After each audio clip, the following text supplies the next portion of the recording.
Ya, Pedro Los Santos, buenos días. Buenos días. Pilar Fernández Montesinos, buenos días. Buenos días. Y buenos días, Pepe Ruiz. Muy buenos días. Bien, la lluvia, ¿no? Estáis, salvo los disgustos que se llevaron algunos vecinos de Molina. Atrapados ahí en la Rambla, en la parte baja. Que es natural en Molina.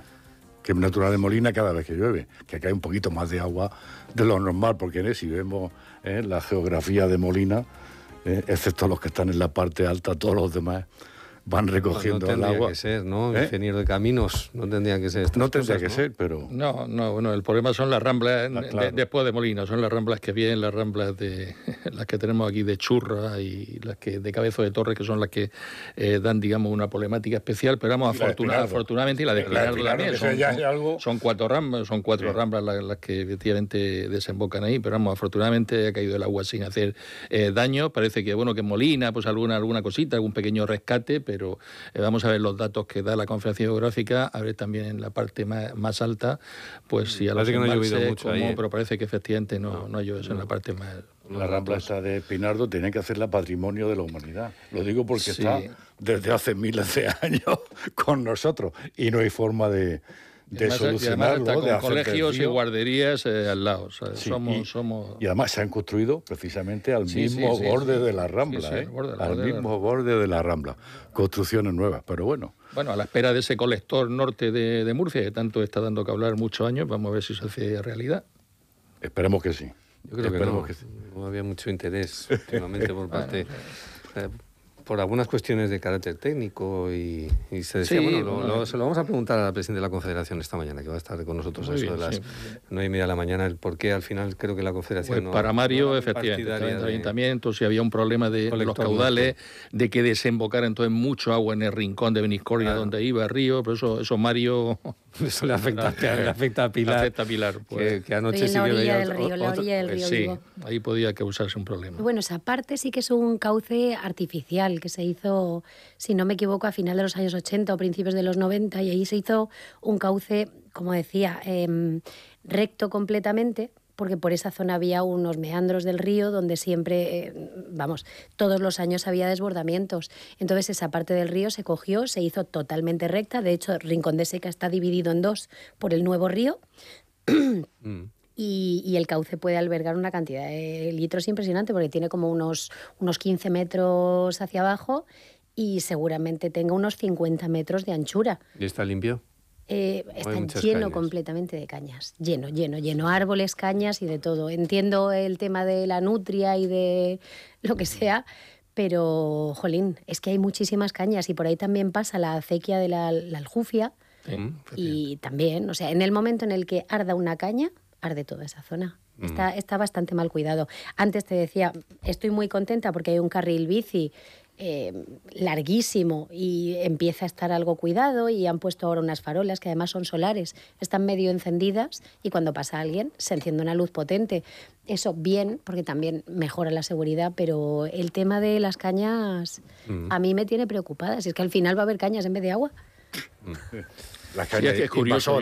Yo hace muchos años ejecuté una obra del encauzamiento del Reguerón, de la zona de la salida, digamos, del puente de la Fica hacia lo que es donde está la famosa Machacanta, y claro, el encauzamiento era cubrir lo que son las paredes, los laterales, y en el fondo, yo recuerdo que dije en aquel momento al presidente de la Confederación, digo, ya que estamos echando hormigón en los laterales de esos muros, en el fondo, para el tema de las cañas, pues vamos a echar también una pequeña capita de hormigón. Y claro, me dijo, y esto es así de cierto, me dijo, y esos contraticos que damos a esas pequeñas empresas de Murcia que viven de que cada año haya un corte de esas cañas, porque claro, entonces en aquel momento con esas cañas se hacían escobas. Las escobas se hacían con las cañas y tal. Entonces no nos dejó que hiciéramos eso, que era una solución de alguna forma de esos cauces, sobre todo en el río Segura complicado, pero sí en cualquier otro cauce, digamos, lo que es la base, la cimentación, pues cubrirla con hormigón para quitar las cañas, que es un problema grave. Vamos a estar esta mañana en Mascolonia móvil, en esas zonas también del río, para ver cómo baja las avenidas, que siempre no, pero últimamente hemos visto varios episodios también de esas espumas que de repente salen y dicen de dónde viene, ¿no? Del arrastre de las aguas. Bueno, eso no, dice Pedro. Eso es otro cantar, zona de Molina, el Horquilla, afortunadamente. Bueno, no afortunadamente, ya hay menos, afortunadamente o desgraciadamente, hay menos empresas ya en esa zona, digamos, de Molina, donde había pues un claro exponente complicado. Torres de Cotillas se veía ayer precisamente, sí, ¿no? Las Torres de Cotillas también, las Ramblas, sí, como iban llenas de espuma. Sí, bueno, hay algunas empresas, sabemos las Torres de Cotillas y bueno... Pues, pero eso es muy fácil de averiguar a qué empresa corresponde o no. Sí, es fácil, sí, claro. Si se quiere, sí, ¿no? Determinados controles, claro, de qué es lo que va... ¿Qué es lo que yo tiro ahí, no? De todas formas, cuando llueve mucho y se llenan las alcantarillas, se mezclan las aguas, ¿no? Porque sí, yo recuerdo una vez que me pilló en la calle una tromba de agua de esas inmensas, me tuve que subir al asiento de una marquesina de un autobús y empezaron a saltar las alcantarillas y lo que yo recuerdo solo era suavizante. Empezó a salir espuma de las alcantarillas y todo el tema de las es uno de los temas que pasa también en el Mar Menor, Pilar, que hay que hacer canalizaciones, digamos, diferentes o tuberías diferentes, digamos, para lo que es el saneamiento, por una parte, o sea, lo que nos sale de nuestros lavabos, de nuestros inodoros, y luego las aguas de lluvia. ¿Qué pasa? Que en algunos sitios, el cauce por el que van, se mezclan las dos. Entonces, eso es una problemática evidentemente importante. ¿O no existe? Porque entra, claro. Porque la mayoría de los municipios ribereños no existe... No existe esa dualidad y se mezclan las pluviales con ese elemento, con lo cual, si llueve mucho, además, tiran para arriba, salen y bueno, eso es el... Y sobre todo, claro, si te daño... Mira, eso cuando tú te vas por el Mar Menor, no coges la piragua y te pones en medio y miras... en aquellos sitios que tú tienes visión, ¿no? Te das cuenta que efectivamente, pues desde Fuente Álamo, quizás mucho más allá, ves que el Mar Menor está inclinado, con lo cual, claro, cuando llueve mucho, pues toda la porquería, todo lo que haya, al final va al Mar Menor. Y eso se podría solucionar con este plan de saneamiento, pero bueno, en fin. Ahora se está trabajando bastante, bueno, en el final de verano, San Javier ha hecho, ha habido localidades. Santiago la Ribera se están haciendo unos grandes tanques de tormenta, de estos que recogen las aguas para evitar que lleguen los arrastres. Es quizá otra posibilidad aquí en el Rincón de plantear algunos tanques de tormenta antes de que llegue efectivamente al río ese tema del colector. Pepe, ¿tú recuerdas uno ahí donde la ciudad del aire? Sí, hombre, ahí donde... tanque de tormenta y... Sí, bueno, aquello no era un tanque de tormenta, aquello era una depuradora. Era una depuradora de la ciudad del aire. Enorme, eso. Y ahora lo que han hecho ha sido, aparte de ese tanque de tormenta nuevo, grande, eso mismo lo han convertido en un tanque de tormenta.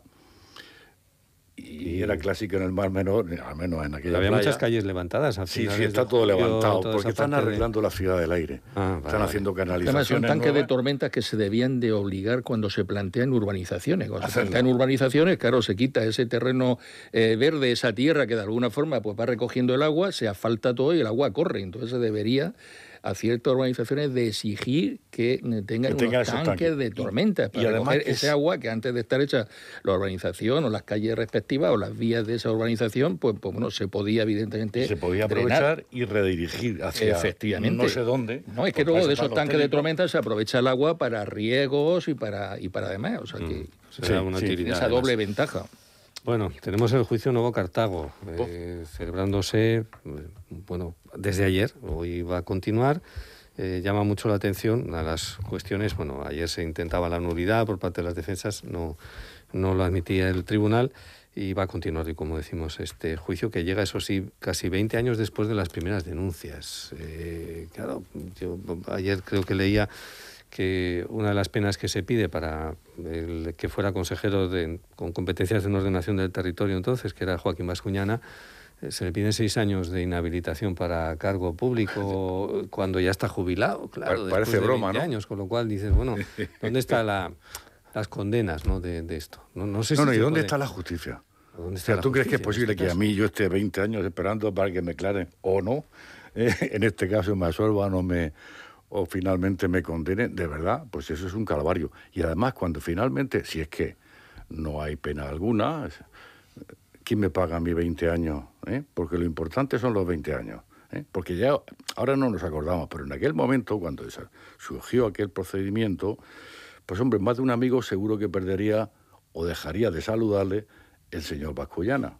No serían amigos, sino amigos de conveniencia en ese momento, pero bueno, eso también tiene su importancia, ¿no?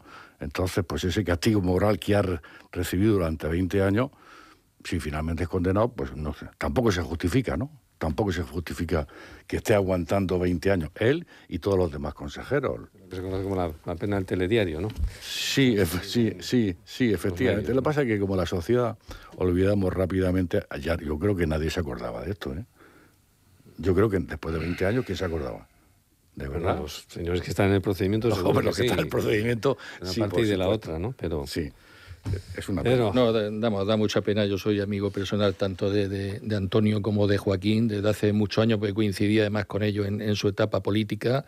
Yo creo que han sido pues dos personas totalmente honradas, que quizás tuvieron pues alguna falta en querer. Yo creo que cualquier político muchas veces pues juega al borde de la ley, porque administrativamente pues bueno, es muy complicado, hay muchas trabas, y de alguna forma pues bueno, ahora que tanto estamos hablando de vivienda, que es un tema que quizás ahora hablamos también en Candelero, pues en su momento era pero pues para crear una a priori riqueza de 10.000 viviendas. Yo ya no entro si evidentemente pues hubo algún problema legal, pero como comentaba Joaquín, que 20 años después, ¿cómo podemos seguir creyendo y queremos seguir creyendo en la justicia, sí, en los jueces, y cómo después de 20 años, vamos, unas personas que también, como comentaba Pepe, el sufrimiento, y ahí me consta por los dos, porque les veo de vez en cuando, que llevan detrás de sí muchísimos años, a nivel, pues como tú comentas, del vecino que te deja o no te deja de saludar, pues piensa que bueno, sí, que eres esto, el otro, 20 años de ese calvario, y que llegue ahora el momento. Parece que no, es un sinsentido. La justicia es lenta, pero tiene que ser justicia. En este caso, y yo ya no soy capaz de juzgar qué ha pasado verdaderamente, pero si se ha hecho algo malo, hay que pagarlo. Quizás el daño moral que se produce cuando llevas 20 años esperando una sentencia no puede ser una forma de pago de lo que se hace mal, pero evidentemente si yo vendo algo que no es mío y además afecta a la naturaleza y pongo una mano debajo de la mesa para que me paguen por vender lo que no es mío haciendo daño a la naturaleza, entiendo que se debe pagar. Y no hablo, a ver si me entendéis, no hablo de esto en este caso, porque no tengo ni idea. Hace tantos años que quizá yo estaba empezando la carrera o haciendo la selectividad cuando pasó esto y no estaba en estos lares. Pero que la haga, que la pague. Y si la justicia pudiéramos poner medios para que las cosas lleguen a buen puerto con la máxima celeridad posible, jolín, yo que me dedico a todo esto y veo que ahora tengo que repetir un juicio que hice hace un año porque la juez se ha jubilado. Toma ya. A mí me pasa igual. Claro, entonces es lentísimo. Estoy esperando sentencias, pues un juicio que hice a finales del año pasado todavía no tengo sentencia, y es una negligencia médica gordísima con una persona que tiene que tomar decisiones con la indemnización a la que pueda acceder. Entonces es muy lento, pero es verdad que mientras sea eficiente, y luego también hay muchos abogados que no lo ponen fácil. Porque que si recurso, que si ahora no sé qué, que si ahora no sé cuántos, ahora pongo esto, y entonces se paralizan todas esas causas y no pueden finalizar, no pueden poner una fecha de juicio, no pueden avanzar. Entonces, bueno, mi conclusión es esa, que la haga, que la pague y que la pague con todas las. Pero Pilar, yo creo que todos estamos de acuerdo que el que haga una cosa que la pague, pero en este caso, como en cualquier otro, si después de 20 años una persona sale exculpada, ese costo, ese daño que se ha hecho en esos 20 años... ¿Qué pasa con eso? No te lo paga nadie. Es que eso tiene que ser horroroso, la exposición pública. Y por eso esto que está pasando ahora con la familia de Sánchez y tal y cual, si es verdad, oye, ojalá sea verdad todo y se pueda demostrar todo, porque otra cosa es que sea verdad y que se pueda demostrar. Ojo, pero ojalá sea verdad, porque a lo que se está sometiendo a esa familia, y ojalá, porque que sea con razón lo que están pasando.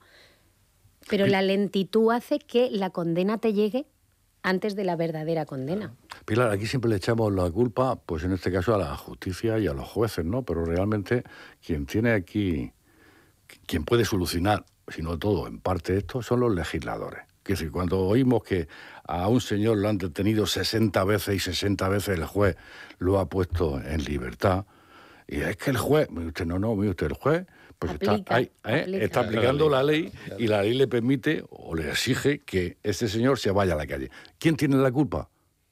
Los que están arriba. Es que siempre son los mismos.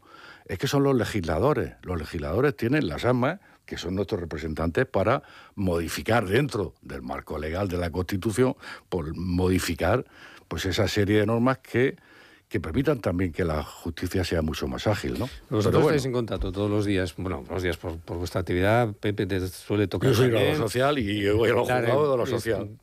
Estás ahí en lo juzgado, ¿no? Estás ahí como perito médico, con tus informes, con tus reclamaciones, y al final, no sé, ¿qué falta? ¿Falta de todo? ¿Faltan jueces, fiscales, funcionarios? ¿Faltan medios para que, no sé, pues lo que dices tú, ¿por qué esperar una sentencia 10 meses, ¿no? Sí, yo entiendo que si un juez tiene un montón de trabajo administrativo, tiene que celebrar y luego con todo lo que se ha dicho en esa celebración, volver a releerlo, si lo hace, claro, que entiendo que por supuesto, y luego además redactar una sentencia.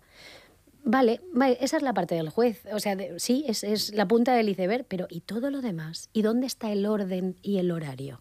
Esto lo he dicho muchas veces y me estoy tirando una cantidad de piedras ahora mismo impresionante, pero tú llegas a los juzgados a las 8 de la mañana y no te va a atender jamás nadie. Y a las 3 de la tarde, por supuesto, tampoco, ni a las 2. Y seguramente a la 1:30 tampoco. Yo ya no me meto en si cierran la ventanilla y se meten con su ordenador. Pero de las 7 horas, 8 horas que tiene que estar una persona atendiendo, porque solo tengo un horario de atención de 5. El resto de horas, ¿qué pasa? Y esos montos. Y a veces tengo que jurar el cargo. Cuando me nombran perito médico judicial, tengo que ir, revisar la documentación. No vaya a ser que yo misma haya firmado el informe de alta de urgencias, por ejemplo. Entonces eso es un conflicto de intereses. O eso, mi hermano, o que el abogado sea mi primo. Bien, yo tengo que ir allí. A veces son unos ordenadores que dices, pero si tienes que esperar 2 horas para cargar un PDF, ¿cómo puedes trabajar así? Entonces, yo creo que es una mezcla de todo, de que el funcionariado a veces mata las iniciativas, por otro lado falta de medios, por otro lado falta de personal, y aquí hay un totum revolutum de inconvenientes para poder llegar a hacer un trabajo verdaderamente eficiente y rápido. Sí, es así, sí. Pepe le pasa lo mismo. No, sí, hombre, yo llevo ya 49 años, ahora cumpliré 50 yendo a los juzgados. Y la verdad, como he pasado por todo... Así pasa que tenías 50 años, tú. Sí, muchas gracias, Joaquín, muy amable. Me demuestras que me quieren mucho. Bueno, tenerlos los tengo, cuidado, cuidado, los tengo.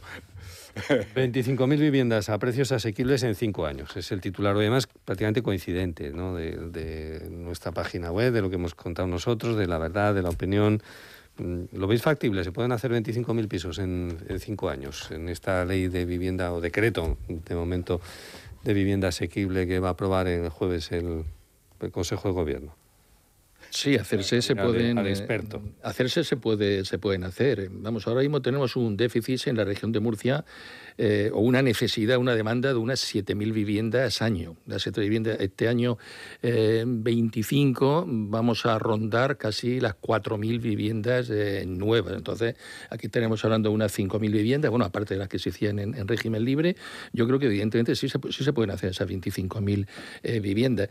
Ahora, yo respecto de este Real Decreto que va a aprobar el jueves el Gobierno, de esas 10 medidas, pues veo algunas muy positivas, veo otras que, bueno, es un canto de intenciones, y yo noto también en falta otras. Me parece pues muy interesante lo que se plantea del tema de tiempo. Siempre lo hemos comentado, que el tema de licencias, de esa agilidad, de esas declaraciones de urgencia que puedan tener ayuntamientos y comunidad autónoma para dar, evidentemente, para agilizar ese tema. Luego hay algo también muy interesante, que es tema de locales comerciales. Antes, tener un local comercial en Murcia, en el centro de Murcia, pues era un lujo para quien lo tenía, lo alquilaba a unos precios maravillosos, y bueno, hoy por hoy, por desgracia, pues el tema comercial se ha ido prácticamente a las afueras de Murcia. Dentro de Murcia pues quedan muy poquitas avenidas que son rentables bajo ese tema, lo cual tiene... Pero el centro resiste muy bien, Es decir, hay mucha rotación.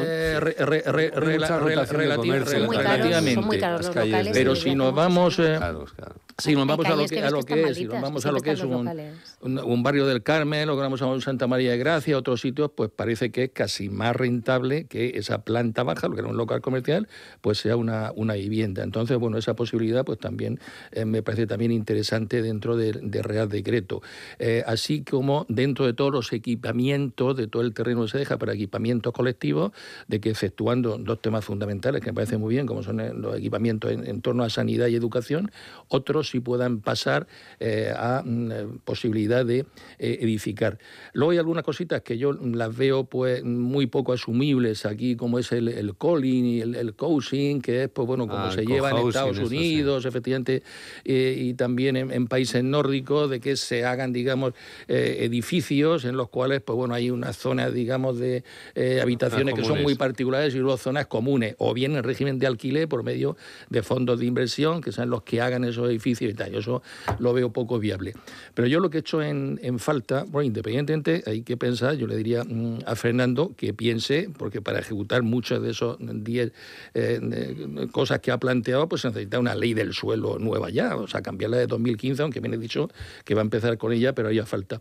Pero yo veo que tenía que haber más implicación por parte de la Administración. Hay que pensar del costo que supone la edificabilidad, un costo que empieza ya por unas licencias de obras que tienen pues en torno del 2 al 4% de coste para las constructoras o para alguien que quiera hacerse su casa particular, que son a nivel de ayuntamientos. Estamos en un impuesto de IVA, bien es verdad que esto es a nivel estatal, de un 10% que duplica y casi triplica al de todos los países de la Unión Europea. O sea, es el máximo que tenemos aquí en España, ese 10%. Más luego hay otro impuesto también regional, que es el de ese impuesto de actos jurídicos, que está en el 1% aquí en la región de Murcia. Hay que pensar que prácticamente en todas las comunidades de España está en el 0,5%, algunas en el 1%, pero aquí estamos en el máximo, el 1,5%, que bueno, también algo repercute. Y luego también hay mucha compra de vivienda de segunda mano, no entra de lo que es el decreto, pero en esa vivienda hay un impuesto, no nos olvidemos también, de transmisiones patrimoniales, que aquí en Murcia lo tenemos en el 8%, cuando en el resto de España está prácticamente en el 6%. O sea, yo creo que ahí debería, por tanto, también la Administración de tener en cuenta de que tendría que tener esas posibilidades, ¿no? de poder adecuar esos impuestos, porque luego además pues, luego están los grandes impuestos que se crean a nivel de acometidas de agua, de luz y demás. Pero hay una preocupación y termino también que hay una falta de obra manifiesta. Están diciendo los constructores. Estamos hablando de otro tema, la inmigración, que sabemos y tal, pero la mano de obra ahora mismo en construcción no la hay. O sea, yo que estoy en contacto permanente con muchas constructoras y tal, no tienen. Dice, es que no tenemos ahora mismo mano de obra. Entonces yo veo casi el máximo problema de ejecutar esas 5.000 viviendas anuales es en qué mano de obra nos vamos a servir, si encima estamos de alguna forma pues demonizando también, aparte de la inmigración. Hay que tener en cuenta que el 30% de los empleados en el sector de la construcción son inmigrantes. Mira, al final esto se traduce en que por parte de la Administración haya unos trámites administrativos muy ágiles. Fundamental. Y al final que yo digo hipotéticamente, claro, yo promotor o constructor gana dinero. Como me fijes un precio de metro cuadrado y eso a mí no me sea rentable, yo no entro ahí en ese juego. Así de claro. Se ha fijado en 1.800 euros, 1.842, estamos hablando de una vivienda de 100 metros de 180.000 euros. Bueno. Se van a hacer viviendas por 180.000 euros. ¿Tú te lo crees eso? Dependerá de la zona y el suelo. Si el suelo lo... Porque alguna de las medidas que está contemplada es que haya una cesión de suelo, cesión, no venta, de suelo público de determinados usos, ¿no? Que no sean educativos o sanitarios. En Murcia, por ejemplo, nos vamos a Murcia, donde hay más escasez de suelo, difícilmente suelo ya. Lo que habría que activar es lo que ha hecho, por ejemplo, Sevilla con la población de Dos Hermanas, o en Málaga hacia Torremolinos, el sur de Málaga, de extender un poco. Aquí podríamos hablar pues de Molina, donde sigue habiendo en esa zona de Molina pues bastante suelo, y entonces claro, que tendría que acometer esta vez la Administración, como se ha hecho en Sevilla o se ha hecho en Málaga, en esos sitios, pues una movilidad adecuada, o en tranvía directamente, ya que no llevara Molina, bueno, para que fuera, digamos, para las personas viables, el decir, pues bueno, vivo en Molina, se iba a 10-12 kilómetros, pero tengo una movilidad estupenda respecto de la ciudad, porque es fundamental, evidentemente, el suelo. El suelo que si nos vamos, por ejemplo, a lo que son las zonas inundables, ahora mismo está muy limitado, por otra parte, por la Confederación Geográfica en el municipio de Murcia. El municipio de Murcia prácticamente muy poquitas zonas. Vamos, una cosa interesante que también saca el decreto es que muchas casas unifamiliares, sobre todo en zonas de pedanías de Murcia, se pueda, no variando la edificabilidad, se puedan construir de pequeños bloques de pisos. Yo creo que eso va a quedar un poco feo de cara a lo que conocemos la Huerta de Murcia, pero bueno. Y un momentico, respecto a lo que hablabais de los comercios del centro. El comercio del centro está desapareciendo. Sí, y además cierran y abren, cierran y abren. Cuando tú abres con mucha ilusión, ¿no?, y haces una inversión y cierras los 6 meses, no es porque te has hinchado, y perdón por la expresión, a ganar dinero. Es todo lo contrario. Es que te has arruinado. Y el centro cada vez lo tiene más difícil, sobre todo por el tema de la movilidad, ¿no? Quiero decir, queremos hacer ciudades muy agradables, donde todo sea paseo, pero al final el centro de la ciudad de Murcia, como todas las ciudades, pues se va a convertir en un comedero. Restaurantes, bares, así, cosas. Es que entre eso y el comercio online... Y el comercio online, pues claro, acaba, por desgracia, acaba con todo el pequeño comercio. Tú te quieres comprar una televisión, jamás se te ocurriría ir al centro. ¿Dónde vas a cogerla? Si no te la llevan a casa, pero si te la llevan a casa, pues ya con un clic la compras.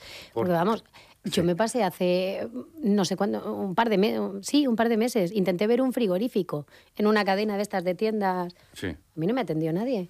Me pasé un cuarto de hora allí. Cuando llevaba un cuarto de hora, me dice, no, es que usted tiene que coger un ticket. Los lineales, ¿no? Bueno, pues nada, tenemos ahí una superficie de 500 metros cuadrados con 2 personas que te van a atender. Pues te vas online, un comparador online, un no sé qué, y luego queremos que haya trabajo. Pero ¿cómo va a haber trabajo? Y la vida que había todavía, Pilar, que antes en el centro de ciudades estaban las administraciones públicas. Claro. Recordamos Hacienda, aquí en plena Gran Vía, el otro, y poco a poco también esos centros oficiales se están llevando fuera, las grandes superficies fuera de lo que es se han encargado de que no haya personas que te atiendan. Es que estamos hablando de los bancos. Vete tú a hacer algo en un banco ahora. No, cambio solo hasta las 11, ingresos solo hasta las 10:30, no sé qué. Entonces, ¿cómo va a haber trabajo si estamos sustituyendo por máquinas a todo el mundo? Ni nos gustan los usuarios, ni les gustan los trabajadores. Eso solo le gusta al que se ahorra sus 2.500 euros al mes en un empleado, entre impuestos y tal, porque luego lo que le llega al empleado no llega a eso, por supuesto. Sí. De todos modos, eso, y el efecto se ve mucho, eso que estábamos comentando de los comercios, en ciudades, digamos, intermedias de tamaño que están cerca de una gran ciudad. El efecto succión que tiene eso, más los centros comerciales, más todo, están destruyendo los tejidos. Yo hay dos ejemplos, uno lo he vivido incluso este fin de semana y otro anteriormente. Hay 2 ciudades intermedias, una muy cerquita de Salamanca, relativamente cerca, que es Béjar. Fue un centro, una potencia textil importantísima. Los paños de Béjar, famosos. Bueno, pues la ciudad apenas tiene ya, no queda casi comercio, pero no queda. Y este fin de semana he tenido la misma sensación en Ferrol. Ferrol, el tirón de La Coruña, evidentemente, es el que es, pero las calles del centro de Ferrol están cerradas completamente. No hay comercio, salvo lo que dices. Claro. Como dices tú, los comederos. Los comederos, hombre, porque aparecen restaurantes, eso, el resto... En este decreto, Joaquín, hablamos de... Siempre lo mismo, pizza, kebab... Hablamos de 25.000 en 5 años. Ahora mismo parece que hay un déficit, una demanda de 40.000 viviendas, pero hay otro dato significativo. Ahora mismo en la región de Murcia hay 130.000 viviendas vacías. La mayoría están en pueblos. Vamos a darnos un paseo por Blanca, por Ricote, por Campos de Río, Abanilla, por calles mayores, por Abanilla, donde pasamos por lo que eran calles mayores antes y vemos casas cerradas totalmente cayendo. Que se venden. Un plan de que se venden, un plan de restauración, un plan de algo. Es una pena realmente. Es que se vive mucho mejor en un pueblo. Yo paso consulta en Cieza una vez al mes y aprovecho allí para hacer compras. Porque en una pequeña superficie tienes una zapatería, una corsetería, una tienda de ropa de niños pequeños, una de no sé qué.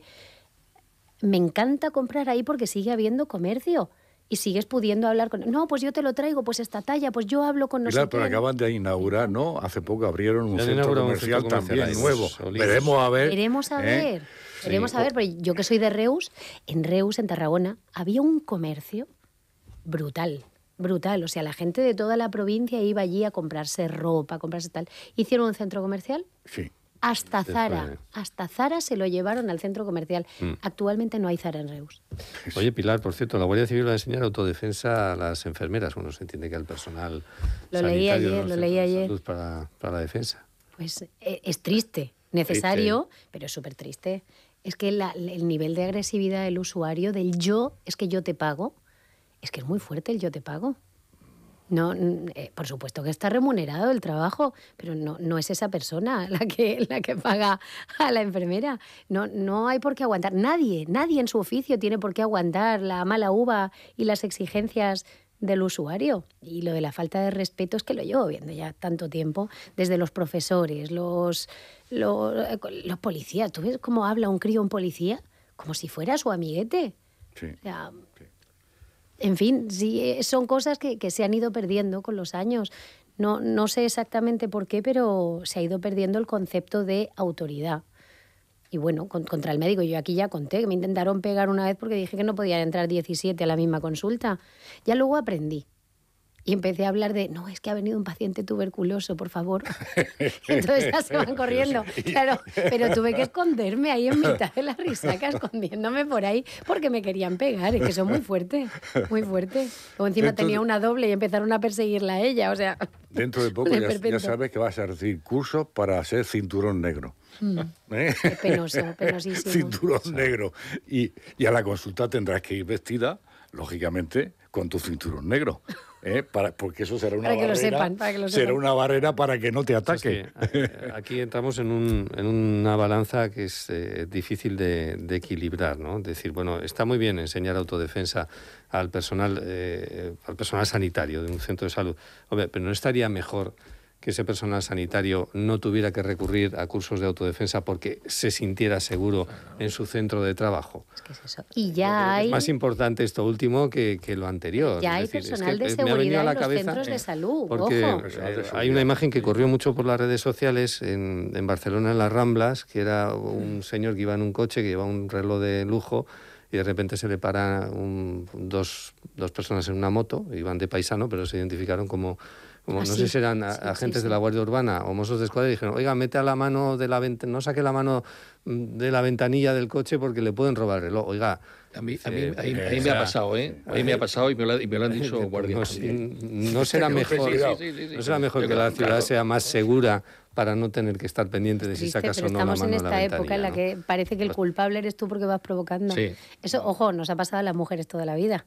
Ahora pasa con los bienes personales, pero a las mujeres siempre se les ha culpado. Déjate, que a los hombres nos agreden también. No. Que los hombres nos sentimos acosados. ¿Sabes lo que pasa? Que nos sentimos acosados. Eso lo dices de broma, ¿no? No, hay mujeres que acosan también. Ya, bien. Porcentajes. Muy mínimo. No. A la mujer sistemáticamente se ha utilizado su cuerpo para ejercer la violencia sobre ellas. Hay una forma de violencia más importante que pegar a alguien y es la violencia sexual. Esa no se quita. Cuando se quita el dolor... Y la emocional, sobre todo, que eso claro, sí que... a una mujer a la que hayan agredido íntimamente... ¿Tú sabes lo que pasaba antiguamente con la...? Eso no se pasa. Cuando se han curado las heridas, que además la zona genital femenina cicatriza con una velocidad impresionante. Pasa como las cicatrices en la mucosa oral, en la lengua. Esas cicatrices enseguida se curan, desaparecen, pero las del alma... Cuando hay una agresión física íntima, en este caso, no se quita. Es la que te queda. Yo recuerdo que antes los médicos lo que tenían era una enfermera. Y entonces la enfermera era la que recibía a los pacientes. La que se llevaba... Y en todo caso, la enfermera era la que se llevaba. ¿Tú te acuerdas de eso? Se llevaba las broncas. ¿No? Sí, tenía. Tú ibas a la consulta y entonces estaba la enfermera y está doña fulanito, don menganito. Sí, pero ahora se le llama enfermera, pero... Yo empecé enfermería antes de hacer medicina, entonces sí que había ya chicos, muy poquitos, a lo mejor había 10 de 100, pero había chicos. Entonces yo ya me acostumbraba a decir al enfermero, por si acaso. Pero antes es que se confundía la labor de un administrativo o de un auxiliar, que ahora ya no se puede llamar auxiliar, son TKs, técnicos de cuidados. Todo tiene su modernidad. Pero eso ahora, afortunadamente, se ha dividido lo que puede hacer una persona administrativa, un personal administrativo, de lo que puede hacer una persona con otra formación, que es la de enfermería. Y ya, bueno, se contrata un administrativo y punto, o un auxiliar de cuidados de enfermería para que haga ciertas curas, pero sobre todo oriente a los pacientes donde tienen que ir. Entiendo que están sobrecualificados para esa labor los enfermeros. Volviendo... que eso era paraba de alguna forma, ¿no?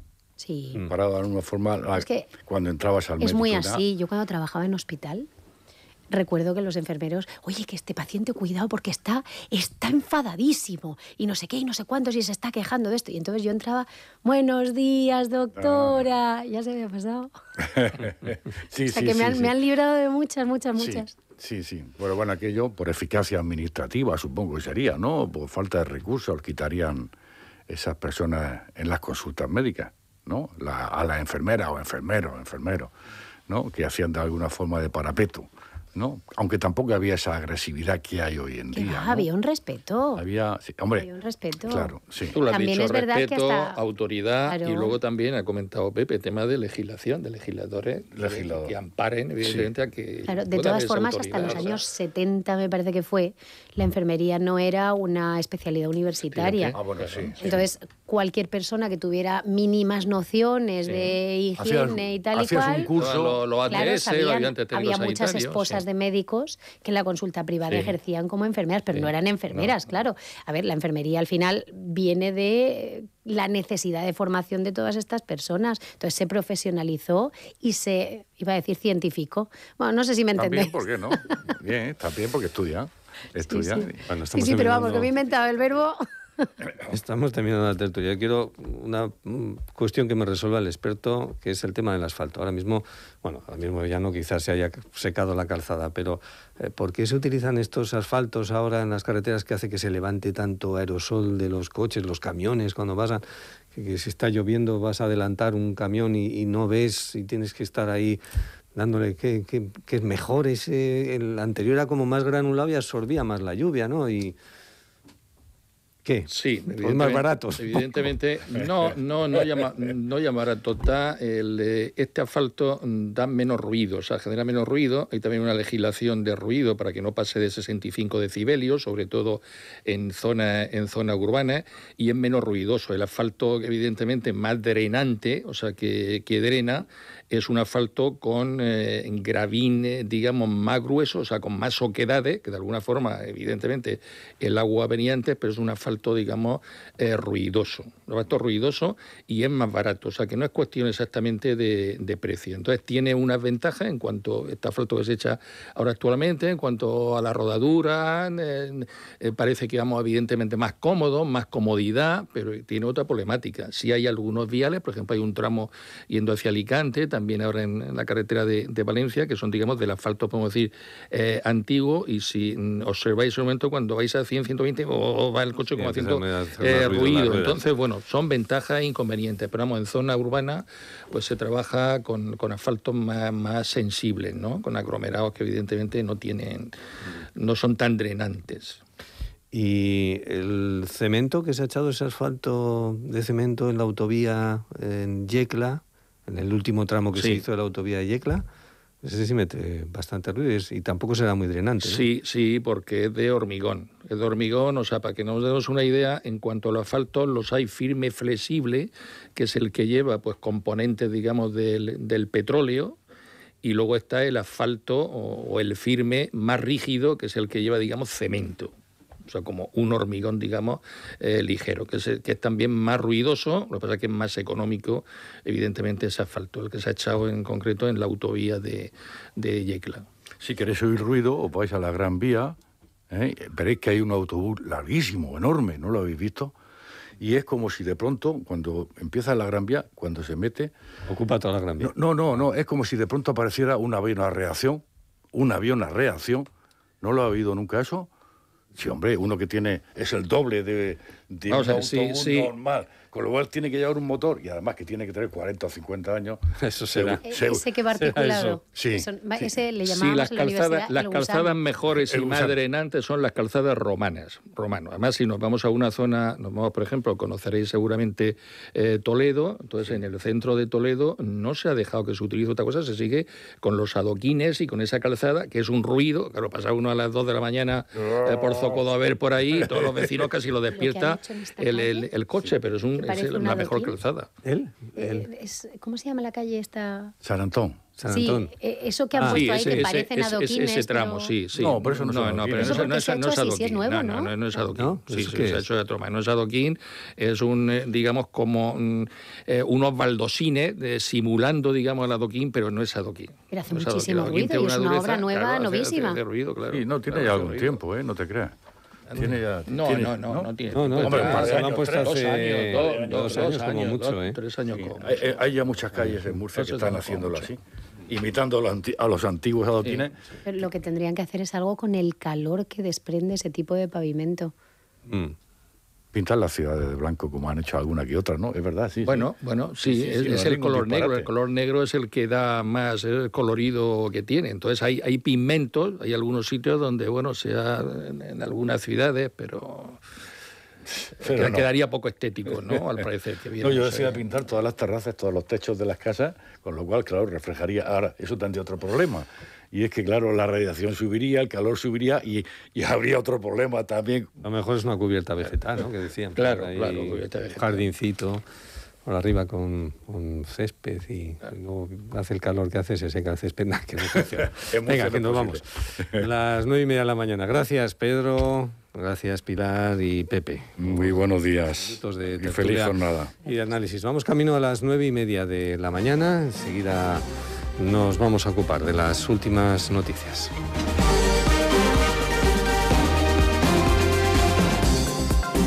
Onda Regional. Plaza Pública. Noticias.